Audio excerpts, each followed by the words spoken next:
Now, the city of Atlanta spent nearly $30 million to move people from homeless encampments and into stable housing. And the organization running the program says most participants made that transition. But senior investigator Rebecca Lindstrom found the data doesn't tell the whole story.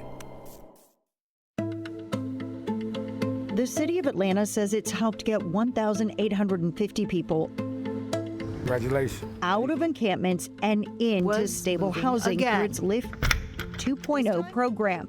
I do believe it's been a big help to a lot of people, I do think. But after repeated open records requests, it appears there's a lot of other data the city doesn't want us to know. Like how many people ended up like Shamus Chapman. He signed up for the program more than a year ago, but is still sleeping on the streets. Or zoom in and you'll find people like Brenda Williams and Josie Gordon. They are in apartments, but hardly feel stable. I was supposed to have saved money and had my resources, lined up. But when we met them, they were packing under the threat of eviction. The city hired Partners for Home to contract with 7 different organizations to do what is called Housing First.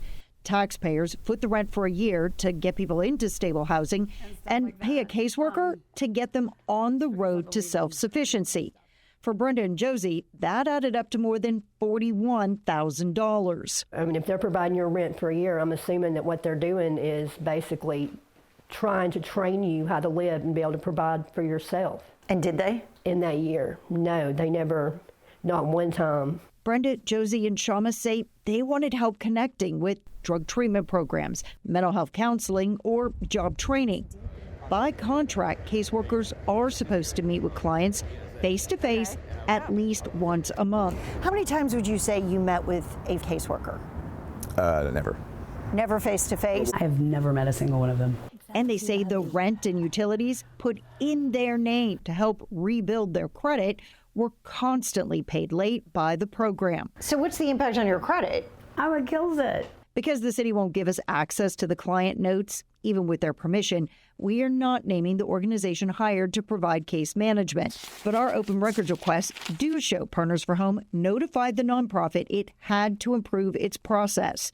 Even with that warning, it took a concerned citizen speaking out 6 months later to get Partners for Home to step in and help those it later declared were falling through the cracks. There are others that I'm sure there's either a lack of leadership or maybe just a lack of oversight. None of the organizations involved would talk on camera or accept any responsibility for the alleged gaps in care. Partners for Home says 85% of its clients retain housing for at least 6 months, but won't say how many of those are success stories, simply because clients move to another government assistance program. It is the only thing Brenda and Josie say will keep them off the streets. The idea of going back to it, oh girl, it's devastating. In Atlanta, Rebecca Lindstrom, 11 Alive News, investigates.